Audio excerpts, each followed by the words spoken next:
Hello everyone guys, कैसे हैं आप लोग। उम्मीद करता हूँ सब बढ़िया होंगे। सो गाइस, इन्वेस्टर प्राइड के एक ब्रांड न्यू वीडियो में आप लोगों का फिर से स्वागत है। एंड गाइस, आज के वीडियो में अगेन मैं करने वाला हूँ आप लोगों का क्वेश्चन का आंसर। एंड आप लोगों ने जो पोर्टफोलियो भेजा हुआ है उसको रिव्यू करने वाला हूँ आज के इस वीडियो में। और गाइस, एक रिक्वेस्ट है आप लोगों से कि मैं जो भी सजेशन देता हूँ उसको आप अपने अकॉर्डिंग चेंज जरूर कर ले, नहीं तो अगर आप चेंज नहीं करेंगे तो रिव्यू करवाने का कोई फायदा नहीं होता है। तो इसीलिए रिक्वेस्ट है आप लोगों से कि अगर मैं रिव्यू करके देता हूँ और कुछ चेंजेस मैं आपको सजेस्ट करता हूँ तो चेंज जरूर कर ले, उसमें अपने अकॉर्डिंग चेंज करेगा। जरूरी नहीं है कि मैं जैसा बोल रहा हूँ वैसे ही आपको चेंज करने की जरूरत है, आप अपने रिस्क के अकॉर्डिंग अपने पोर्टफोलियो में चेंजेस कर सकते हैं। और गाइस, पिछला संडे को जो मैंने रिव्यू वीडियो डाला था वो वीडियो अगर आपने देखा नहीं है तो वो वीडियो जाके देख लीजिएगा। उस वीडियो का लिंक मैं डिस्क्रिप्शन में दे दूंगा। हो सकता है आपका जो क्वेश्चन है वो क्वेश्चन उस वीडियो को देखने के बाद खत्म हो जाए तो आपका कोई क्वेश्चन ही नहीं बचेगा। प्लस गाइस, अगर आप प्लान कर रहे हैं स्मॉल कैप कैटेगरी के किसी फंड में इन्वेस्ट करने के लिए तो मैंने एक डिटेल कंपैरिजन वीडियो बनाया हुआ है और वहां पे 5 स्मॉल कैप कैटेगरी के फंड को मैंने कंपेयर किया हुआ है और एक बेस्ट फंड मैंने निकाल के दिया है आप लोगों के लिए, जो कि देखे तो हर एक एंगल से काफी बेस्ट फंड बन के आता है। तो वो वीडियो भी आप जाके देख लीजिएगा। उस वीडियो का भी लिंक डिस्क्रिप्शन में मिल जाएगा या फिर मिल जाएगा आपको एंड स्क्रीन पे। काफी ज्यादा यूजफुल हो सकता है आप सभी के लिए। तो चलिएगा स्टार्ट करते हैं आज का वीडियो। बट वीडियो स्टार्ट करने से पहले फटाफट कर दीजिए वीडियो को लाइक, एंड चैनल अभी तक आपने सब्सक्राइब नहीं किया है देन प्लीज सब्सक्राइब कीजिए चैनल को। साथ के साथ गाइस नोटिफिकेशन बेल ऑन करके ऑल पे क्लिक कर लीजिएगा ताकि जब भी मैं इस तरीके का वीडियो लेके आऊंगा सारे वीडियो का नोटिफिकेशन आपको मिल जाएगा। तो चलिए स्टार्ट करते हैं आज का वीडियो और बात करते हैं सबसे पहला पोर्टफोलियो के ऊपर। तो गाइस, बात करते हैं पहला पोर्टफोलियो का, या फिर जो क्वेश्चन आप लोगों में से किसी एक ने पूछा है। तो यहाँ पे देखे तो विस्मय प्रकाश लेनका इन्होंने अपना क्वेश्चन पूछा हुआ है या फिर इन्होंने अपना पोर्टफोलियो पोस्ट किया हुआ है यहाँ पे। तो इनका कहना है कि सर पोर्टफोलियो रिव्यू करो प्लीज। तो ठीक है, एज है इनका 28 ईयर्स का और इनका जो प्रोस्पेक्टिव है वो लॉन्ग टर्म का है, 20 से 25 सालों का। और इनका जो टारगेट है जो आपका 1.5 से 2 करोड़ का है, यानी कि 20 से 25 साल में इनका जो कॉर्पस अचीव करने का जो टारगेट है वो 1.5 से 2 करोड़ के आसपास का है। तो इनके पास जो फंड देखिएगा तो सबसे पहला फंड है आपका यूटीआई फ्लेक्सी कैप फंड, फिर है आपका Nippon India multi cap fund, इसके बाद है Nippon India small cap fund, उसके बाद है आपका एक्सिस ब्लू चिप फंड, फिर है आपका Aditya Birla Sun Life digital fund. तो गाइस, यहाँ पे देखे तो इन्होंने 5 फंड में इन्वेस्ट किया हुआ है। तो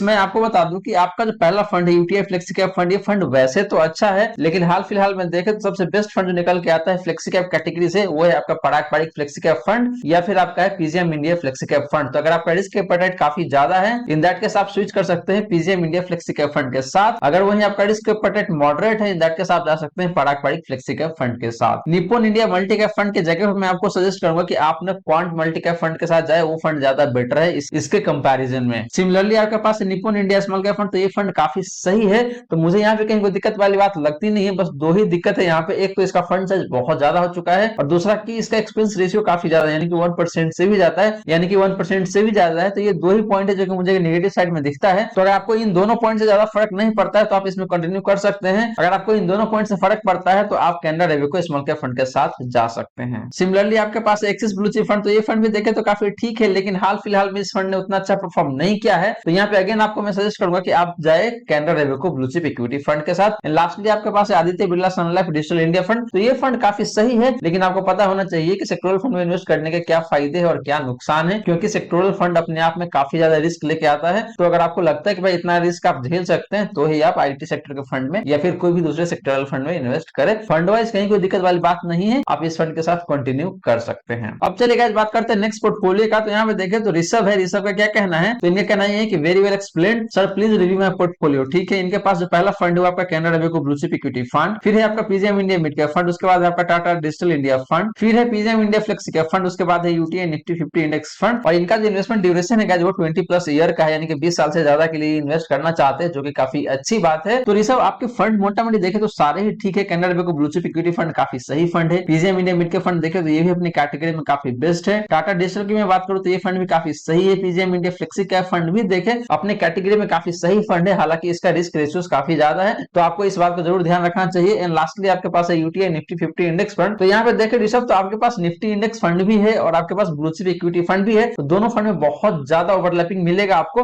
तो आपको मैं सजेस्ट करूंगा किसी एक ही फंड के साथ जाए। इधर आप Canara Robeco blue chip equity fund के साथ जा सकते हैं या फिर यूटीआई निफ्टी 50 इंडेक्स फंड के साथ, और इसके बदले आप एक ना large and mid cap category के फंड को ऐड कर सकते हैं, लाइक आपका एक्सिस ग्रोथ अपॉर्चुनिटी हो गया या फिर हो गया Mirae asset emerging blue chip fund. अब चलिए बात करते हैं नेक्स्ट पोर्टफोलियो का। तो यहाँ पे देखे तो सरवन साहू है, इन्होंने अपना पोर्टफोलियो पोस्ट किया हुआ है और इनका कहना है कि हाई सर, रिव्यू में बिलो डिटेल्स। एज इनका 31 ईयर का है। I want to invest for next 15 year. और इनके पास जो पहला फंड है जो आपका ELSS Axis Long Term Equity Fund, जहां पे इन्होंने 3000 पर मंथ का एसआईपी कर रखा है। उसके बाद इनके पास क्वांट टैक्स प्लान, जो कि अगेन एक ईएलएसएस फंड है, तो यहाँ भी 3000 का इनका इन्वेस्टमेंट है। फिर है आपका कोटक स्मॉल कैप फंड, जहां एसआईपी कर रखा है इन्होंने। इसके बाद है इनके पास आईसीआईसी प्रूडेंशियल टेक्नोलॉजी फंड जहाँ पे 1000 पर मंथ का एसआईपी है। फिर है Canara Robeco small cap fund, तो ये फंड भी काफी सही है, तो यहाँ भी इन्होंने अपना एसआईपी किया हुआ है 1000 का। इसके बाद देखें तो इनके पास है Canara Robeco blue chip equity fund, तो यहाँ भी 1000 पर मंथ का एसआईपी है। फिर है इनके पास पीजीआईएम, पता नहीं कौन सा स्मॉल कैप है या फिर फ्लेक्सी कैप है, आई डोंट नो, तो मैं मान के चल रहा हूँ कि ये स्मॉल कैप कैटेगरी की बात कर रहे होंगे या फिर फ्लेक्सी कैप हो सकता है, I don't know. And lastly देखें तो ये प्लान कर रहे हैं पारंपरिक फ्लेक्सी कैप फंड में इन्वेस्ट करने के लिए 1000 पर मंथ का एसआईपी। तो सरवन यहाँ पे देखें तो आपके फंड काफी सही है, लेकिन आपने काफी सारे ऐसे फंड में इन्वेस्ट किया हुआ है जो कि सेम कैटेगरी से बिलोंग करता है। तो लाइक अगर मैं बात करूं यहाँ पे आपने ईएलएसएस के 2 फंड है जिसमें इन्वेस्ट कर रखा है, तो मैं आपको सजेस्ट करूंगा कि आप एक ही फंड के साथ जाए और मोस्ट प्रोबेबली आपको कंटिन्यू करना चाहिए क्वांट टैक्स प्लान को। और जो आपका axis Long Term Equity fund है इसको आप स्टॉप कर सकते हैं एसआईपी, क्योंकि अभी फिलहाल 3 साल अगर नहीं हुआ होगा तो आप इससे एग्जिट भी नहीं कर पाएंगे, तो आप स्टॉप कर दे। और जो इसका जो एसआईपी है 3000 पर मंथ का, उसको आप ऐड कर सकते हैं क्वांट टैक्स प्लान में। मोटा मोटी आपका 6000 पर मंथ का एसआईपी हो जाएगा क्वांट टैक्स प्लान में। सिमिलरली आपने कोटक स्मॉल कैप फंड में भी इन्वेस्ट किया हुआ है and Canara Robeco small cap fund में भी इन्वेस्ट किया हुआ है, तो यहाँ पे दो फंड रखने की जरूरत नहीं है एक ही कैटेगरी का, तो आप एक फंड के साथ कंटिन्यू कर सकते हैं और वो फंड हो सकता है आपका Canara Robeco small cap fund. तो 1000 पर मंथ का 2 एसआईपी रखने से अच्छा है कि आप 2000 पर मंथ का एक ही एसआईपी रखें। सिमिलरली आपके पास Canara Robeco blue chip equity fund है, तो ये फंड काफी सही है, तो इसके साथ आप कंटिन्यू कर सकते हैं। इसके बाद देखें तो आपके पास पीजीआईएम है, और यहाँ पे मुझे पता नहीं चल रहा कि किस फंड की आप बात कर रहे हैं, मिड कैप हो सकता है या फिर फ्लेक्सी कैप हो सकता है। तो अगर आपने फ्लेक्सी कैप में ऑलरेडी इन्वेस्ट किया हुआ है तो आपको पारंपरिक फ्लेक्सी कैप फंड में अगेन इन्वेस्ट करने की जरूरत नहीं है। अगर आपने पीजीआईएम इंडिया मिड कैप में इन्वेस्ट किया हुआ है तो आप पारंपरिक फ्लेक्सी कैप के साथ जा सकते हैं। अब चलिए गाइस बात करते हैं नेक्स्ट पोर्टफोलियो का, तो यहाँ पे चिन्मय मिश्रा है, इन्होंने अपना पोर्टफोलियो पोस्ट किया हुआ है और इनका कहना है कि sir please suggest, my age is 33, मैंने जुलाई से म्यूचुअल फंड में एसआईपी स्टार्ट किया हुआ है और 10 से 15 साल के लिए प्लान कर रहा हूं मैं इन्वेस्ट करने के लिए। तो इनके पास सबसे पहला फंड है वो आपका पारंपरिक फ्लेक्सी कैप फंड जिसमें 5000 पर मंथ का इनका एसआईपी है। फिर है Canara Robeco small cap fund, फिर आपका क्वांट टैक्स प्लान, फिर आपका टाटा डिजिटल इंडिया फंड। तो ये 4 फंड है जहां पे इन्होंने अपना एसआईपी कंटिन्यू कर रखा है। इसके बाद देखें तो इनका क्या कहना है, तो इनका कहना ये है कि मैं और 5000 पर मंथ का इन्वेस्ट करना चाहता हूं मंथली एसआईपी, कहां करे प्लीज बताएं, ओवरलैपिंग ज्यादा है या नहीं है इस बारे में भी बताएगा, तो इनका ये भी क्वेश्चन है। तो यहाँ पे देखें तो चिन्मय जी आपका जो पहला फंड है पारंपरिक फ्लेक्सी का फंड, ये काफी सही है, कहीं कोई दिक्कत वाली बात नहीं है, तो आप इसमें कंटिन्यू कर सकते हैं। और आपने जो प्लान किया है 10% स्टेप अप का हर एक साल, तो ये काफी अच्छी बात है। Similarly Canara Robeco small cap की बात करें तो ये फंड भी आपका काफी सही है, तो आप इसमें भी कंटिन्यू कर सकते हैं। सिमिलर सा कहानी है आपका क्वांट टैक्स प्लान का, तो ये फंड भी काफी सही है, आप इसमें भी कंटिन्यू कर सकते हैं। एंड लास्टली देखें तो आपके पास है टाटा डिजिटल इंडिया फंड, तो ये फंड भी काफी अच्छा है, हालांकि जो सेक्टोरल फंड होता है वो काफी ज्यादा रिस्की होता है, तो इस बात को जरूर ध्यान में रखें। अब आप पूछ रहे कि 5000 पर मंथ का एसआईपी आप करना चाहते हैं तो इस पैसे को कहां इन्वेस्ट करें, तो चिन्मय मिश्रा जी मैं आपको यहाँ पे सजेस्ट करूंगा कि आप लार्ज कैप म्यूचुअल फंड में इन्वेस्ट करें। वो हो सकता है आपका इंडेक्स फंड या फिर हो सकता है आपका लार्ज कैप इक्विटी फंड। तो अगर आप इंडेक्स फंड के साथ जाना चाहते हैं तो आप यूटीआई निफ्टी 50 इंडेक्स फंड के साथ जा सकते हैं, या फिर आप लार्ज कैप इक्विटी फंड के साथ जाना चाहते हैं, इन दैट केस आप जा सकते हैं Canara Robeco blue chip equity fund के साथ। फर्दर इनका कुछ और क्वेश्चन भी है, यहाँ पे इन्होंने लिखा हुआ कि और मैं नेक्स्ट 6 मंथ तक lump sum 20K to 40K invest कर सकता हूँ,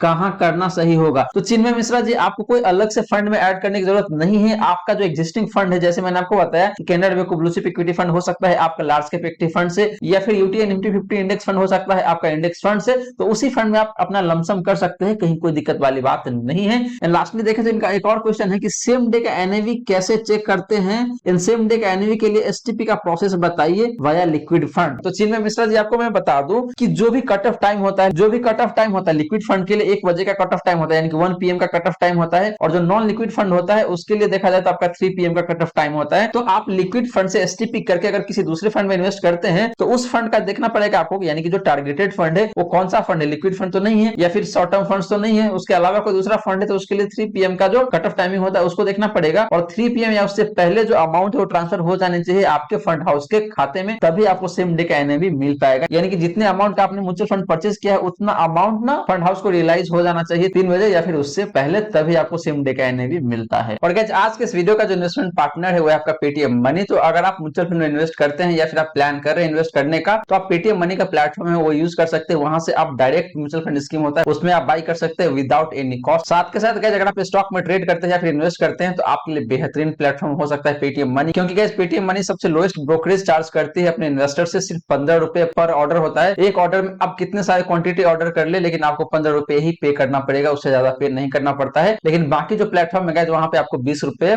पे करना पड़ता है पर ऑर्डर, लेकिन यहाँ पे आपको सिर्फ 15 रुपए ही पे करना पड़ता है। वो चाहे बात करें डिलीवरी का या फिर फ्यूचर ऑप्शन का, या फिर आप स्टॉक्स में भी ट्रेडिंग करते हैं, इंट्राडे ट्रेड जो होता है तो उसमें भी आपको पर ऑर्डर 15 रुपीज ही पे करना पड़ता है। तो गाइस बाकी जितने भी ब्रोकर है उसके जो ब्रोकरेज है वहां से देखे तो काफी कम ब्रोकरेज चार्ज करते हैं पेटीएम मनी। तो डिस्क्रिप्शन में दिए गए लिंक है उसको यूज कीजिए और जाइए आप फटाफट फटाफट पेटीएम मनी भी अपना अकाउंट खोलिए और वहां अपना ट्रेडिंग स्टार्ट कर दीजिए या फिर अपना इन्वेस्टमेंट भी स्टार्ट कर दीजिए। यहाँ पे आपको 1 महीने तक कोई ब्रोकरेज पे करना नहीं पड़ेगा अगर आप डिस्क्रिप्शन में दिए गए लिंक को यूज करके अपना डीमैट अकाउंट ओपन करते हैं पेटीएम मनी पे। तो अब चलेगा बात करते हैं नेक्स्ट पोर्टफोलियो का। तो यहाँ पे देखें तो अक्षित कुमार सिन्हा है, इन्होंने अपना पोर्टफोलियो पोस्ट किया हुआ है और इनका कहना है कि sir I am Vivek Kumar Sinha. तो इनका नाम विवेक कुमार सिन्हा है, अक्षित कुमार सिन्हा नहीं है। तो इनका कहना है कि my profile is high risk, यानी कि हाई रिस्क इन्वेस्टर है और इनका जो इन्वेस्टमेंट होराइजन है वो 10 साल प्लस का है। और इनके पास जो फंड है, सबसे पहला फंड है आपका एक्सिस ब्लू चिप फंड, जिसमें देखें तो 5000 पर मंथ का एसआईपी है। फिर है इनका डीएसपी मिड कैप फंड, फिर है SBI small cap fund and last में देखें तो इनके पास है Parag Parikh flexi cap fund. तो विवेक आपके पास देखें तो सारे फंड काफी अच्छे हैं। एक्सिस ब्लू चिप फंड की बात करूं तो ये फंड काफी सही है, लेकिन हाल फिलहाल में इस फंड ने उतना अच्छा परफॉर्म नहीं किया है। तो मैं आपको सजेस्ट करूंगा कि आप Canara Robeco blue chip equity fund के साथ चले जाए। प्लस आपने डीएसपी मिड कैप में इन्वेस्ट किया हुआ है, तो मैं यहाँ भी आपको सजेस्ट करूंगा कि आप इस फंड से एग्जिट कर जाए और PGM India mid cap fund है उसमें जाके स्विच कर जाए। फिर है आपके पास एसबीआई स्मॉल कैप फंड, तो यहाँ भी मैं आपको सजेस्ट करूंगा कि आप इस फंड से एग्जिट कर जाए and Canara Robeco small cap fund है वहां पे स्विच कर जाए। एंड लास्टली आपके पास है Parag Parikh flexi cap fund, तो ये फंड काफी सही है, तो यहाँ से एग्जिट करने की जरूरत नहीं है, आप इसमें कंटिन्यू कर सकते हैं। अब चलेगा बात करते हैं नेक्स्ट पोर्टफोलियो का। तो यहाँ पे देखिए तो डे ट्रेडिंग है, इन्होंने अपना पोर्टफोलियो पोस्ट किया हुआ है और इनका कहना है कि मेरा एसआईपी 4500 पर मंथ का है और इनके पास जो फंड है सबसे पहला वो है आपका एसबीआई स्मॉल कैप फंड, फिर है कोटक इमर्जिंग इक्विटी फंड, उसके बाद है PGIM India mid cap fund, फिर है Parag Parikh flexi cap fund और इनका जो टाइम होराइजन है वो 20 ईयर का है। तो डे ट्रेडिंग यहाँ पे देखे तो आपके फंड सब ठीक ठाक दिख रहा है मुझे, लेकिन कुछ फंड ऐसा है जिसका परफॉर्मेंस उतना अच्छा नहीं है, लाइक आपका एसबीआई स्मॉल कैप फंड। तो आप इस फंड से एग्जिट करके Canara Robeco small cap fund के साथ जा सकते हैं। सिमिलरली अगर मैं बात करूं कोटक इमर्जिंग इक्विटी फंड का and PGM India mid cap fund का, तो दोनों ही देखे तो आपका मिड कैप कैटेगरी का फंड है, तो आपको दो फंड रखने की जरूरत नहीं, एक कैटेगरी का आप एक ही फंड के साथ जा सकते हैं और वो फंड हो सकता है आपका PGIM India mid cap fund. Lastly आपके पास जो फंड है वो आपका Parag Parikh flexi cap fund, तो ये काफी सही फंड है, तो आप इसमें कंटिन्यू कर सकते हैं। तो डे ट्रेडिंग यहाँ पे मैंने एक बात और नोटिस किया है कि आपके पास कोई लार्ज कैप फंड नहीं हो, चाहे बात करें इंडेक्स फंड का या फिर लार्ज कैप इक्विटी फंड का, तो आप इंडेक्स फंड या फिर लार्ज कैप इक्विटी फंड जो होगा उसमें आप इन्वेस्ट कर सकते हैं, वो ज्यादा बेटर रहेगा और आपकी जो पोर्टफोलियो है उसको ओवरऑल काफी अच्छा बैलेंस प्रोवाइड करेगी। अब चलिए बात करते हैं नेक्स्ट पोर्टफोलियो का। तो यहाँ पे देखें तो प्रमोद कुमार जी है, इन्होंने अपना क्वेश्चन पूछा हुआ है। तो बात करें इनका एज का, तो इनका जो एज है अभी 37 ईयर का है और इनके पास जो फंड है वो आपका एक्सिस स्मॉल कैप फंड 2000 पर मंथ का, क्वांट एक्टिव फंड देखे तो वो आपका 3000 पर मंथ का, Canara Robeco blue chip equity fund है 2000 का, ICICI Prudential blue chip fund है 4000 का and Canara Robeco small cap fund है 2000 का। तो प्रमोद जी यहाँ पे देखे तो आपने काफी सारे ऐसे फंड में इन्वेस्ट किया है जो कि सेम कैटेगरी से बिलोंग करता है, लाइक आपका कैनरा रेवेको ब्लू चिप हो गया या फिर आपका हो गया ICICI Prudential blue chip fund. तो इन दोनों फंड में अलग अलग इन्वेस्ट करने की जरूरत नहीं है, आप Canara Robeco blue chip equity fund में ही इन्वेस्ट कर सकते हैं और इसके 2000 के बदले 6000 पर मंथ का एसआईपी आप कर सकते हैं। सिमिलरली आपके पास दो एक स्मॉल कैप फंड है, एक है आपका axis small cap fund and दूसरा है आपका Canara Robeco small cap fund. तो आप Canara Robeco small cap fund में कंटिन्यू कर सकते हैं और इसको 4000 पर मंथ का एसआईपी कर सकते हैं। एंड इसके बाद देखिए तो आपके पास एक क्वांट एक्टिव फंड, तो ये फंड काफी सही है, तो आप इस फंड में कंटिन्यू कर सकते हैं, कहीं कोई दिक्कत वाली बात नहीं है। अब चलेगा बात करते हैं नेक्स्ट पोर्टफोलियो का। तो यहाँ पे देखिए तो कैलाश वाडिकर है, इनका पोर्टफोलियो और इनका क्या कहना है कि sir please review my portfolio, I joined from last 6 month, यानी कि इन्होंने लास्ट 6 मंथ में अपना एसआईपी स्टार्ट किया है। तो इनके पास सबसे पहला फंड है वो है आपका एक्सिस ग्रोथ अपॉर्चुनिटी फंड, जिसमें 1000 पर मंथ का एसआईपी है, फिर है Axis small cap fund and lastly देखे तो इनके पास है Canara Robeco blue chip equity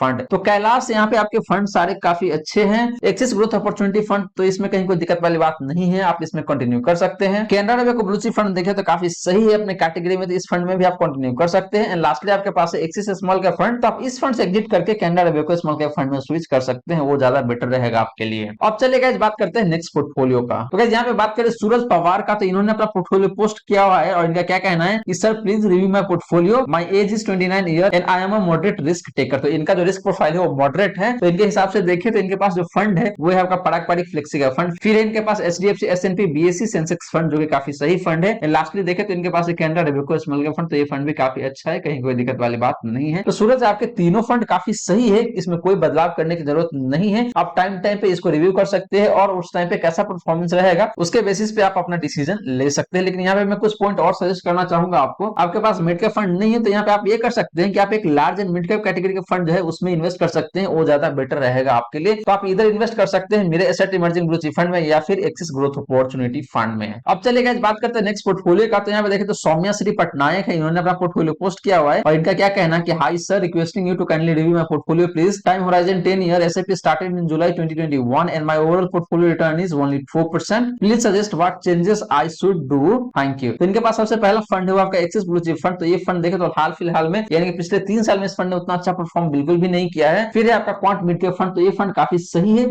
और इस फंड का रिटर्न भी काफी सही है। तीसरा फंड है इनके पास पराग पारिक फ्लेक्सी का फंड, तो ये फंड भी अपनी कैटेगरी में काफी बेहतर है। लास्टली देखे तो टैक्स सेवर से इनके पास है मीरे एसेट टैक्स सेवर, तो ये फंड भी काफी सही है। तो सौम्यश्री आपके चारों फंड ठीक है, लेकिन फिर भी मैं आपको एक्सिस ब्लू चिप फंड से बोलूंगा एग्जिट करने के लिए, और आप स्विच कर सकते हैं Canara Robeco blue chip equity fund में, क्योंकि Canara Robeco blue chip equity fund का परफॉर्मेंस काफी सही है in comparison with axis blue chip fund. अब चलेगा बात करते हैं नेक्स्ट पोर्टफोलियो का। तो यहाँ पे देखें तो राहुल सिंगल है, इन्होंने अपना पोर्टफोलियो पोस्ट किया हुआ है, और यहाँ पे इनके पास कौन कौन से फंड है, तो इनके पास Axis blue chip fund 4 lakh का इन्वेस्टमेंट है इनका, एक्सिस स्मॉल कैप फंड जिसमें 2.5 लाख का इन्वेस्टमेंट है, एसबीआई स्मॉल कैप में 3 लाख का इन्वेस्टमेंट है, Parag Parikh flexi cap fund में देखें तो 4 लाख का इन्वेस्टमेंट है, Mirae asset emerging blue chip fund में भी देखें तो 1 लाख का इन्वेस्टमेंट है। और इनका कहना है कि ये 3 साल से इन्वेस्ट कर रहे हैं, और जब भी इनके पास एक्स्ट्रा पैसे आता है, एक्स्ट्रा इनकम आता है, तो ये इन्वेस्ट कर सकते हैं, और इनका जो गोल है 20 से 25 साल के लिए इन्वेस्ट करना है, और ये कह रहे हैं कि आगे चल के भी ऐसे ही इन्वेस्ट करते रहेंगे। तो राहुल यहाँ पे मैं बता दूं कि आपके फंड ना काफी सही है सारे के सारे। एक्सिस ब्लू चिप फंड देखे तो हाल फिलहाल में इस फंड ने उतना अच्छा परफॉर्म नहीं किया है, तो आप Canara Robeco blue chip equity fund के साथ जा सकते हैं, वो फंड काफी ज्यादा बेटर है। और मैं आपको सजेस्ट करूंगा कि आप वन टाइम इन्वेस्ट ना करें, आप एसटीपी कर सकते हैं, यानी कि आप जो रिडीम करेंगे एक्सिस ब्लू चिप फंड को, इस पैसे का आप कहीं ना कहीं रख ले, लाइक आपका लिक्विड फंड हो गया या फिर एफडी हो गया, वहां पे आप पार्क कर सकते हैं, और वहां से आप धीरे धीरे यानी कि एसटीपी के थ्रू आप इन्वेस्ट कर सकते हैं Canara Robeco blue chip equity fund में। इसके अलावा देखें तो बाकी सारे फंड आपके सही है, कहीं कोई दिक्कत वाली बात मुझे लगता नहीं है। अब चलेगा बात करते हैं नेक्स्ट पोर्टफोलियो का। तो यहाँ पे देखें तो सोमनाथ दास है, इनका क्या कहना है, तो sir my age is 25 year, I have started my SIP from January 2022, और इनके पास जो फंड है वो आपका Parag Parikh flexi cap fund जिसमें 4000 पर मंथ का एसआईपी है, एक्सिस स्मॉल का फंड देखो तो यहाँ भी 3000 का एसआईपी है। फिर इनका कहना है कि I want to add one more fund which I have decided to be, तो इन्होंने जो डिसाइड किया है वो आपका PGIM India mid cap fund जहां 5000 पर मंथ का एसआईपी किया हुआ है, या फिर प्लान कर रहे हैं करने का, and for tax saving purpose ये प्लान कर रहे हैं कॉन्टैक्स प्लान में। तो सोमनाथ आपके जो फंड है वो काफी सही है, except Axis small cap fund, तो ये फंड भी देखे तो वैसे खराब परफॉर्म नहीं किया है, लेकिन अगर आपको बेटर फंड के साथ जाना है तो आप Canara Robeco small cap fund के साथ जा सकते हैं, वो फंड ज्यादा बेटर रहेगा आपके लिए। इसके अलावा आपने जो प्लान किया इन्वेस्ट करने का, लाइक आपका पीजे इंडिया मिड कैप फंड, तो ये फंड भी काफी सही है, एंड टैक्स सेविंग के हिसाब से जो फंड आपने चूज किया है क्वांटैक्स प्लान, ये फंड भी काफी शानदार है, हालांकि रिस्की जरूर है लेकिन परफॉर्मेंस बेहद ही शानदार है इस फंड का। लास्टली इनका कहना है कि भाई इनका जो एसआईपी का अमाउंट है इन्होंने जो डिसाइड किया है वो मैक्सिमम 15,000 पर मंथ का करेंगे, और इनका जो इन्वेस्टमेंट का टाइम होराइजन है वो 10 to 15 ईयर का है। तो सोमनाथ आपका जो एसआईपी का अमाउंट है वो भी काफी सही है, आपका इन्वेस्टमेंट होराइजन भी काफी सही है, कहीं कोई दिक्कत वाली बात नहीं है। अगर आप चाहे तो आप इसको बढ़ा सकते हैं, तो और ज्यादा बेटर रहेगा आपके लिए। अब चलिए बात करते हैं नेक्स्ट पोर्टफोलियो का। तो यहाँ पे देखें तो अशोक टासा है, इन्होंने अपना पोर्टफोलियो पोस्ट किया हुआ है। इनका क्या कहना है कि sir I have 3 SIP long term for 20 years, इनके पास एसबीआई रिटायरमेंट बेनिफिट प्लान, फिर है इनके पास SBI blue chip fund, and फिर है इनके पास SBI focus equity fund. Lastly देखें तो इनका क्या कहना है कि सर मेरा ये म्यूचुअल फंड लॉन्ग टर्म के लिए सही है या नहीं है, या कोई दूसरे फंड में इन्वेस्ट करूं, प्लीज सजेस्ट कीजिए। तो अशोक आपको बता दूं कि आपने एक ही फंड हाउस के 3 फंड इन्वेस्ट किया हुआ है, जो कि अच्छी बात मुझे लगता नहीं है। तो यहाँ पे सबसे पहले आपको जो एग्जिट करने की जरूरत है, आप एसबीआई रिटायरमेंट फंड से आप एग्जिट कर जाए। आपको स्पेशली रिटायरमेंट फंड में इन्वेस्ट करने की जरूरत नहीं है, क्योंकि ये फंड ना काफी महंगे पड़ जाते हैं, क्योंकि इसका एक्सपेंस रेशियो काफी ज्यादा हो जाता है। तो इसीलिए मैं आपको सजेस्ट नहीं करूंगा कि आप रिटायरमेंट फंड में इन्वेस्ट करें। आपको रिटायरमेंट के लिए इन्वेस्ट करना तो आप नॉर्मल इक्विटी फंड है वहां पे इन्वेस्ट करें, और रिटायरमेंट के पर्पज से इन्वेस्ट करें, और जब आपका रिटायरमेंट का एज होगा उस टाइम पे आप उसको रिडीम कर सकते हैं। तो आपको स्पेशली कोई रिटायरमेंट फंड के साथ नहीं जाना है। फिर है आपका पास SBI blue chip equity fund, तो आप इस फंड से भी एग्जिट कर जाए, एंड आप स्विच कर जाए Canara Robeco blue chip equity fund में, ये ज्यादा बेटर रहेगा आपके लिए। लास्टली आपके पास एसबीआई फोकस इक्विटी फंड, तो इस फंड से आप एग्जिट कर जाए, क्योंकि यहाँ पे ओवरलैपिंग बहुत ज्यादा मिलेगा आपको, और आप जा सकते हैं फ्लेक्सी कैप फंड के साथ, इधर pizza India flexi cap fund या फिर पराग पारिक फ्लेक्सी कैप फंड। अब चलेगा बात करते हैं नेक्स्ट पोर्टफोलियो का। तो यहाँ पे देखें तो विश्वभानु मिश्रा है, इनका पोर्टफोलियो है, और इनके पास कौन कौन से फंड है, तो सबसे पहला है आपका एक्सिस फोकस 25, फिर इनके पास टाटा डिजिटल इंडिया फंड, फिर है कोटक ब्लू चिप फंड, फिर है आपका Parag Parikh flexi cap fund, and lastly देखें तो इनके पास है PGIM India mid cap fund. तो विश्वभानु आपके फंड ना काफी सही है, लेकिन पहला फंड जिसमें से आपको एग्जिट करना है वो आपका एक्सिस फोकस फंड, तो आप इस फंड से एग्जिट कर जाए, और आप एक स्मॉल कैप कैटेगरी के फंड है वहां पे जाके इन्वेस्ट कर सकते हैं, वो ज्यादा बेटर रहेगा। बाकी के जो 4 फंड है वो काफी सही है आपके। कोटक ब्लू चिप फंड देखो तो अच्छा है, इसका परफॉर्मेंस भी अच्छा है, लेकिन इससे अगर बेटर चाहिए आपको तो आप Canara Robeco blue chip equity fund के साथ जा सकते हैं। इसके अलावा देखें तो पराग पारिक फ्लेक्सी का फंड काफी बेहतर है, तो आप इसको कंटिन्यू कर सकते हैं। सिमिलरली आप PGM India mid cap fund को भी कंटिन्यू कर सकते हैं। अब बात करते हैं नेक्स्ट क्वेश्चन का। तो यहाँ पे देखें तो नरेंद्र मैत्री है, इनका क्या क्वेश्चन है कि भाई इन्होंने Nippon India small cap fund में 301 का एसआईपी स्टार्ट किया हुआ है 10 साल के लिए, तो ठीक है या नहीं है। तो नरेंद्र जी आपका फंड काफी सही है, हालांकि इस फंड का फंड साइज बहुत ज्यादा है, एक्सपेंस रेशियो भी ज्यादा है, लेकिन रिटर्न के मामले में काफी सही है फंड, तो आप चाहे तो इसमें कंटिन्यू कर सकते हैं। लेकिन वहीं अगर आपको बेटर फंड के साथ जाना है स्मॉल कैप कैटेगरी में, तो आप जा सकते हैं Canara Robeco small cap fund के साथ। अब चलेगा बात करते हैं नेक्स्ट पोर्टफोलियो का। तो यहाँ पे देखें तो आशीष श्रीवास्तव है, इन्होंने अपना पोर्टफोलियो पोस्ट किया हुआ है, और इनका क्या कहना है कि sir please review my portfolio. तो इनके पास सबसे पहला फंड है वो आपका एक्सिस ब्लू चिप फंड, जिसमें 2.5 पर मंथ का एसआईपी है, फिर है Parag Parikh flexi cap fund, फिर है PGIM India mid cap fund, फिर है आपका एक्सिस स्मॉल कैप फंड, फिर है आपका SBI small cap fund, and lastly देखें तो इनके पास है एसबीआई फोकस इक्विटी फंड, और इनका एज 32 ईयर का है, इन्वेस्टमेंट होराइजन है इनका 10 to 15 ईयर का। तो आशीष जी आपका इन्वेस्टमेंट होराइजन भी काफी सही है, आपके पास टाइम भी काफी अच्छा खासा है, लेकिन कुछ फंड है जहां से आपको एग्जिट करने की जरूरत है। तो सबसे पहले मैं आपको सजेस्ट करूंगा एग्जिट करने के लिए, तो वो फंड है आपका एक्स ब्लू चिप फंड। तो आप इस फंड से एग्जिट करके आप स्विच कर सकते हैं Canara Robeco blue chip equity fund में। फिर आपने इन्वेस्ट किया हुआ है एक्सिस स्मॉल कैप फंड में, एनएसबीआई स्मॉल कैप फंड में, तो दोनों फंड से एग्जिट कर जाए और आप स्विच कर सकते हैं Canara Robeco small cap fund में, वो ज्यादा बेटर ऑप्शन रहेगा आपके लिए। लास्टली आपने इन्वेस्ट किया हुआ है एसबीआई फोकस इक्विटी फंड में, तो ये फंड वैसे देखे तो अच्छा है, परफॉर्मेंस भी काफी सही है, तो यहाँ पे कहीं कोई दिक्कत वाली बात नहीं है। तो आप चाहे तो आप इसमें कंटिन्यू कर सकते हैं। सिमिलरली आपके पास पराग पारिक फ्लेक्सी का फंड भी है एंड पीजेएम इंडिया मिड का फंड भी है, तो ये दोनों फंड भी काफी सही है, तो आप इसमें भी कंटिन्यू कर सकते हैं। अब चलेगा बात करते हैं नेक्स्ट पोर्टफोलियो का। तो यहाँ पे देखें तो अशोक कुमार है, इन्होंने अपना क्वेश्चन पूछा हुआ है। तो इनका कहना है कि नमस्कार सर, तो नमस्ते सर जी, और इन्होंने अपना नाम बताया हुआ है कि भाई इनका नाम अशोक कुमार है, इनका एज 65 ईयर है, तो ये काफी सीनियर सिटीजन है। तो अशोक जी सबसे पहले तो thank you so much for asking your question, और आप इस टाइम पे भी इन्वेस्ट करने के लिए रेडी है, तो ये काफी अच्छी बात है, काफी पॉजिटिव बात है। तो इनका कहना है कि I have invested 5000 in Morgan Stanley growth fund which was merged with HDFC large and mid cap fund. तो फिलहाल में देखें तो इनका जो इन्वेस्टमेंट है वो है आपका HDFC large and mid cap fund में। तो इनका क्वेश्चन है कि शुड आई कंटिन्यू और switch over to another fund, I want to invest in mutual fund as SIP and lump sum, my target is 20000 for 10 years for SIP, please suggest. तो अशोक जी यहाँ पे आपका जो पहला क्वेश्चन है उसका मैं जवाब दे दूं कि आप इस फंड से ना एग्जिट कर सकते हो, आप स्विच कर सकते हैं इधर Mirae asset emerging blue chip fund में या फिर एक्सिस ग्रोथ अपॉर्चुनिटी फंड में। तो ये दोनों फंड काफी सही रहेगा आपके लिए, तो आप किसी एक फंड में स्विच कर सकते हैं। बाकी बात रहे आपका 15000 पर मंथ का जो बाकी है, उसके लिए जो एसआईपी के लिए फंड आप देख रहे हैं, तो कौन कौन से फंड में आपको इन्वेस्ट करना है। तो यहाँ पे मैं आपको सजेस्ट करूंगा कि आप एक लार्ज कैप फंड के साथ जाएं, तो फंड रहेगा आपका Canara Robeco blue chip equity fund. इसके बाद आप चूज कर सकते हैं एक फ्लेक्सी कैप फंड, और वो हो सकता है आपका Parag Parikh flexi cap fund. And lastly देखें तो आप जा सकते हैं एक स्मॉल कैप फंड के साथ, और वो फंड हो सकता है आपका एक्सिस स्मॉल कैप फंड, क्योंकि ये फंड उतना ज्यादा रिस्की नहीं है, और देखें तो आपका एज भी काफी अच्छा खासा हो चुका है 65 ईयर का, तो इसलिए मैं बहुत हाई रिस्की फंड सजेस्ट नहीं कर रहा हूं आपको। तो आप इन चारों फंड में इन्वेस्ट कर सकते हैं, ये काफी सही रहेगा आपके लिए। अब चलिए बात करते हैं नेक्स्ट पोर्टफोलियो का। तो यहाँ पे देखें तो जयेश भावसर है, इनका क्वेश्चन है, और इनका क्या कहना है कि good evening sir, you are doing wonderful work for retail investor, I am long term investor and not worried about short term volatility, please review my portfolio. तो इनके पास जो फंड है वो आपका Parag Parikh flexi cap fund, तो ये काफी सही फंड है जयेश जी, आप इसमें कंटिन्यू कर सकते हैं। फिर है इनके पास Mirae asset emerging blue chip fund, तो ये फंड भी काफी सही है, तो आप इसमें भी कंटिन्यू कर सकते हैं। फिर है इनके पास एक इंडेक्स फंड, तो ये फंड भी काफी सही है, यूटीआई निफ्टी 50 इंडेक्स फंड, तो आप इसमें भी कंटिन्यू कर सकते हैं। फिर चौथे नंबर का फंड है इनका पीजेएम इंडिया मिड कैप फंड, तो इस फंड में भी आप कंटिन्यू कर सकते हैं, कहीं कोई दिक्कत वाली बात नहीं है। लास्टली देखें तो इनके पास है आपका Canara Robeco small cap fund, तो ये फंड भी काफी सही है, तो आप इसमें भी कंटिन्यू कर सकते हैं। तो जयेश जी आपके पांचों के पांचों फंड काफी सही है, आपने काफी दमदार फंड को सिलेक्ट कर रखा है और उसमें इन्वेस्ट कर रखा है, आपको चिंता करने की जरूरत बिल्कुल भी नहीं है इस टाइम पे, आप पांचों के पांचों फंड में अपना एसआईपी को कंटिन्यू रख सकते हैं। फर्दर इनका कहना है कि I have just started Canara Robeco small cap fund and stop SBI small cap fund, यानी कि इन्होंने पहले एसबीआई स्मॉल कैप फंड में इन्वेस्टमेंट किया हुआ था, तो उसको स्टॉप कर दिया है, and Canara Robeco small cap fund को इन्होंने स्टार्ट किया हुआ है। फिर ये कहते हैं कि now I am confuse about SBI small cap fund corpus, यानी कि इनके पास जो एसबीआई स्मॉल कैप फंड का कॉर्पस है उसको क्या करें, मतलब कहां पे इन्वेस्ट करें। तो जैसे यहाँ पे मैं आपको ये सजेस्ट करूंगा कि आपका जो कॉर्पस है एसबीआई स्मॉल कैप फंड का, उसको आप एक लिक्विड फंड में डाल सकते हैं, और धीरे धीरे उस फंड को आप ट्रांसफर कर सकते हैं Canara Robeco small cap fund में थ्रू एसटीपी। एंड लास्टली इनका कहना है कि भाई इनके पास ना मीरे से टैक्स सेवर फंड भी है टैक्स सेविंग के लिए, तो जैसे मीरे से टैक्स सेवर फंड काफी सही फंड है, मैंने खुद इन्वेस्ट किया हुआ है, तो इस फंड में भी आप कंटिन्यू रह सकते हैं, कहीं कोई दिक्कत वाली बात नहीं है। अब चलेगा इस बात करते हैं नेक्स्ट पोर्टफोलियो का। तो यहाँ पे देखें तो गगन राठौड़ ने अपना क्वेश्चन पूछा हुआ, इनफैक्ट इनके मम्मी का पोर्टफोलियो है, और यहाँ पे देखें तो इनका एज है 43 ईयर का, और इनका जो इन्वेस्टमेंट होराइजन है वो 15 ईयर का है। इनका एसआईपी अमाउंट है जो आपका 12000 पर मंथ का, और इनके पास जो फंड है सबसे पहला फंड है जो है आपका एचडीएफसी सेंसेक्स इंडेक्स फंड, तो ये काफी सही फंड है, तो आप इसमें कंटिन्यू कर सकते हैं। फिर है आपका यूटीआई निफ्टी 50 इंडेक्स फंड, तो ये फंड भी काफी सही है, तो यहाँ पे आपने दो एक ही कैटेगरी का फंड लिया हुआ है, तो यहाँ पे ऐसे करने की जरूरत नहीं है, आप इधर कंटिन्यू कर सकते हैं यूटीआई निफ्टी 50 इंडेक्स फंड में या फिर एचडीएफसी सेंसेक्स इंडेक्स फंड में, तो दोनों फंड अपने अपने जगह पे काफी सही है, तो आप किसी एक फंड में ही कंटिन्यू करें, दो फंड रखने की जरूरत नहीं है। फिर है इनके पास यूटीआई निफ्टी नेक्स्ट 50 फंड, तो ये फंड काफी सही है, तो आप इसमें कंटिन्यू कर सकते हैं। इसके बाद देखें तो इनके पास है आपका एक्सिस मिड कैप फंड, तो ये फंड भी काफी सही है, लेकिन हाल फिलहाल में इस फंड का परफॉर्मेंस उतना अच्छा नहीं है, तो मैं आपको सजेस्ट करूंगा कि आप इस फंड से एग्जिट कर जाए, and PGIM India mid cap fund है उसमें जाके स्विच कर सकते हैं। सिमिलरली आपके पास एक्सिस स्मॉल कैप फंड, तो ये फंड भी अच्छा है, लेकिन अगर आपको बेटर फंड चाहिए तो आप Canara Robeco small cap fund के साथ स्विच कर सकते हैं, ये भी आपके लिए काफी अच्छा ऑप्शन हो सकता है। सिमिलरली इनके पास देखें तो पराग पारिक फ्लेक्सी कैप फंड भी है, तो ये फंड काफी सही है, तो आप अपने मम्मी से बोल दीजिए कि भाई पराग पारिक फ्लेक्सी के फंड में कंटिन्यू करें, यहाँ पे एग्जिट करने की जरूरत नहीं है।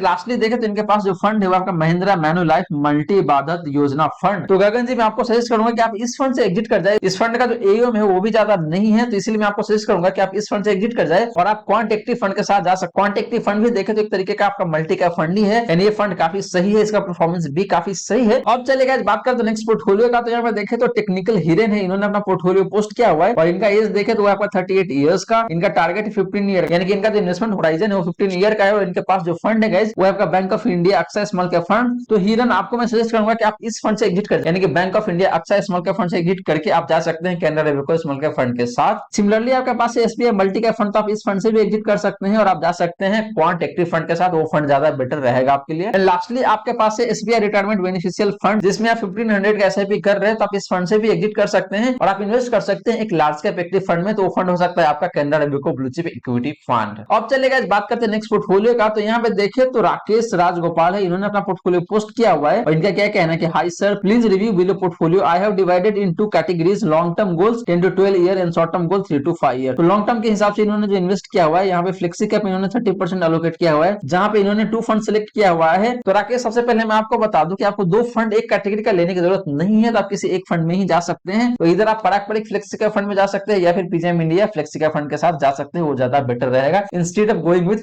2 funds of same category. Similarly आपने 16% एलोकेट किया हुआ है एक लार्ज कैप एक्टिव फंड के साथ और वो फंड है आपका axis blue chip fund, and आपके पास इंडेक्स फंड भी है जहां पे आपने 12% एलोकेट किया हुआ है, वो है आपका यूटीआई निफ्टी 50 इंडेक्स फंड। तो राकेश आपने अगेन यहाँ पे सेम मिस्टेक किया हुआ है कि आपने एक कैटेगरी के 2 फंड में इन्वेस्ट किया हुआ है, यानी कि जो एक्टिव लार्ज कैप फंड है लार्ज कैप इंडेक्स फंड है, दोनों में देखे तो आपको मोटामोटी 90 to 95% का ओवरलैपिंग मिल जाएगा। तो आपको दोनों फंड में इन्वेस्ट करने की जरूरत नहीं है, आप एक फंड के साथ जा सकते हैं। मैं आपको सजेस्ट करूंगा कि आप जा सकते हैं इंडेक्स फंड के साथ, या फिर अगर आपको लगता है कि भाई आपको लार्ज कैप एक्टिव फंड के साथ ही जाना है, तो आप Canara Robeco blue chip equity fund के साथ जा सकते हैं, आप एक्सिस ब्लू चिप फंड से एग्जिट कर सकते हैं। सिमिलरली देखें तो इन्होंने मिड कैप फंड में 13% का एलोकेशन दिया हुआ है और यहाँ पे इन्होंने जो इन्वेस्ट किया हुआ है वो है आपका Mirae asset tax saver fund, tax saving के लिए। तो ये फंड तो ठीक है, आपका Mirae asset tax saver fund ठीक है, तो यहाँ से एग्जिट करने की जरूरत नहीं है। फिर आपने जो इन्वेस्ट किया है दूसरा वो आपका कोटक इमर्जिंग इक्विटी फंड, तो आप यहाँ से एग्जिट करके PGM India mid cap fund में स्विच कर सकते हैं, वो ज्यादा बेटर रहेगा आपके लिए। और फिर आपने एफडी में भी इन्वेस्ट किया हुआ है 18%, जो कि बिल्कुल भी सजेस्टेड नहीं है, मैं आपको बिल्कुल रिकमेंड नहीं करूंगा एफडी में डालने के लिए। Instead of putting your money in FD आप जा सकते हैं लिक्विड फंड के साथ, वो ज्यादा बेटर रहेगा आपके लिए। लिक्विड फंड में भी आप कभी भी पैसे निकाल सकते हैं, कहीं कोई दिक्कत वाली बात नहीं है और वहां पे आपको एफडी से बेटर रिटर्न मिल सकता है। तो ये तो बात रही इनका लॉन्ग टर्म गोल का। अब बात करते हैं जिनके शॉर्ट टर्म गोल का, तो शॉर्ट टर्म के हिसाब से देखें तो इन्होंने जो इन्वेस्ट किया हुआ है स्मॉल कैप में 7% और यहाँ पे भी इन्होंने 2 फंड को चूज किया हुआ है, एक है quant small cap fund and दूसरा आपका एसबीआई स्मॉल कैप फंड। तो राकेश यहाँ पे आपने प्रिंसिपली कुछ मिस्टेक किया हुआ है। अगर आप स्मॉल कैप फंड में इन्वेस्ट करते हैं तो आपका जो इन्वेस्टमेंट होराइजन है वो काफी ज्यादा होना चाहिए। शॉर्ट टर्म में अगर आपको इन्वेस्ट करना है तो आपको स्मॉल कैप फंड में इन्वेस्ट बिल्कुल भी नहीं करना चाहिए, ये कहीं ना कहीं देखे तो प्रिंसिपली गलत हो जाता है। अगर आप लॉन्ग टर्म के हिसाब से स्मॉल कैप में इन्वेस्ट करेंगे तो आपके पैसे ज्यादा बनने के जो चांसेस है वो बहुत ज्यादा हो जाता है। सिमिलरली आपने सेक्टोरल फंड में इन्वेस्ट किया हुआ तो सेक्टोरल फंड में आप इन्वेस्ट कर सकते हैं शॉर्ट टर्म के लिए, लेकिन आपको सेक्टोरल फंड का आइडिया बहुत होना चाहिए तभी आप सेक्टोरल फंड में इन्वेस्ट करें। अगर आपको उस पर्टिकुलर सेक्टर के बारे में पता नहीं है कि किस टाइम फ्रेम में ये सेक्टर अच्छा परफॉर्म करती है, किस टाइम फ्रेम में ये सेक्टर अच्छा परफॉर्म नहीं करती है, तो अगर आपको इस तरीके का नॉलेज नहीं है तो आपको सेक्टोरल फंड में इन्वेस्ट ही नहीं करना चाहिए। तो राकेश मैं आशा करता हूं जो भी मैंने बताने की कोशिश किया है आपको समझ में आ गया होगा। अगर स्टिल आपके मन में कोई डाउट है, कोई क्वेश्चन है तो आप कमेंट सेक्शन में पूछ लीजिए, आपके क्वेश्चन का रिप्लाई मैं वहीं पे कर दूंगा, आपको वहीं पे क्लैरिफाई कर दूंगा मैं। अब चले गाइस बात करते हैं आज के इस वीडियो का लास्ट पोर्टफोलियो का। तो यहाँ पे देखो चेतन सावंत है, इन्होंने अपना पोर्टफोलियो पोस्ट किया हुआ है और इनका क्या कहना है please review my mutual fund portfolio. तो इनके पास जो पहला फंड है वो आपका कोटक इमर्जिंग इक्विटी फंड, तो ये एक मिड कैप फंड है। तो चेतन आपको मैं यहाँ पे अपफ्रंट एक सजेशन दे दूं कि आप कोटक इमर्जिंग इक्विटी फंड से एग्जिट कर जाए एंड आप स्विच कर सकते हैं PGIM India mid cap fund में। फिर इनके पास Canara Robeco flexi cap fund, तो ये फंड काफी सही दिखता है मुझे, इसका परफॉर्मेंस काफी एवरेज है। लेकिन अगर आप बेटर फ्लेक्सी कैप फंड के साथ इन्वेस्ट करना चाहते हैं तो आप पारंपरिक फ्लेक्सी कैप फंड को चूज कर सकते हैं या फिर PGM India flexi cap fund को चूज कर सकते हैं, जो कि आपने ऑलरेडी किया हुआ, यानी कि आपने पारंपरिक फ्लेक्सी कैप फंड में ऑलरेडी इन्वेस्ट किया हुआ, तो आपको Canara Robeco flexi cap fund में सेपरेटली इन्वेस्ट करने की जरूरत नहीं है। जो 2000 पर मंथ का एसआईपी है आपका Canara Robeco flexi cap fund में, उसको आप स्विच कर सकते हैं पारंपरिक फ्लेक्सी कैप फंड में ही। फिर आपने जो इन्वेस्ट किया हुआ है वो आपका यूटीआई निफ्टी 50 इंडेक्स फंड, तो ये फंड काफी सही है, तो आप इसमें कंटिन्यू कर सकते हैं। इसके बाद देखें तो इनके पास है आपका मीरे एसेट टैक्स सेवर फंड, तो ये फंड भी काफी सही है, तो आप इसमें भी कंटिन्यू कर सकते हैं। लास्टली देखें तो इनके पास है एक्सिस स्मॉल कैप फंड, तो ये फंड भी काफी सही है, अगर आपका रिस्क प्रोफाइल बहुत ज्यादा नहीं है, यानी कि आप हाई रिस्क इन्वेस्टर नहीं है, इन दैट केस आप इस फंड में भी कंटिन्यू कर सकते हैं। वहीं अगर आपका रिस्क प्रोफाइल हायर साइड में है तो आप स्विच कर सकते हैं Canara Robeco small cap fund के साथ। तो गाइस ये रही सारी बातें जो हमने की आज के इस वीडियो में, और गाइस मैं आशा करता हूं जितने भी बातें मैंने बताने की कोशिश की आज के इस वीडियो में, जितने भी चेंजेस मैंने आपको सजेस्ट किया है वो सारी चेंजेस आपको समझ में आ रहा होगा अच्छे से। अगर आपके मन में कोई डाउट है, कोई क्वेश्चन है, तो आप कमेंट सेक्शन में पूछ सकते हैं, आपके क्वेश्चन का मैं आंसर दे दूंगा, या फिर अगर आपको कोई क्लैरिफिकेशन चाहिए तो वो भी मैं दे दूंगा कमेंट सेक्शन में। आपसे अगेन मैं रिक्वेस्ट करना चाहूंगा कि जो चेंजेस मैं सजेस्ट करता हूं आप उस चेंजेस को जरूर अप्लाई करें और अपने रिस्क के अकॉर्डिंग अप्लाई करें। जरूरी नहीं है कि मैं जैसे बता रहा हूं वैसे ही करना है, आपके अपने रिस्क प्रोफाइल को देखना है एंड उसके बेसिस पे अपने चेंजेस को अप्लाई करना है अपने पोर्टफोलियो में। और गाइस वीडियो अच्छी लगी तो वीडियो को लाइक जरूर करें, इन वीडियो को शेयर कर दे अपने फ्रेंड फैमिली सर्कल में, ताकि बाकी लोगों को भी इस वीडियो का फायदा हो सके। एंड गाइस, आपने चैनल को अभी तक सब्सक्राइब नहीं किया है देन प्लीज सब्सक्राइब कीजिए चैनल को, एंड साथ के साथ नोटिफिकेशन बेल ऑन करके ऑल पे क्लिक कर लीजिएगा,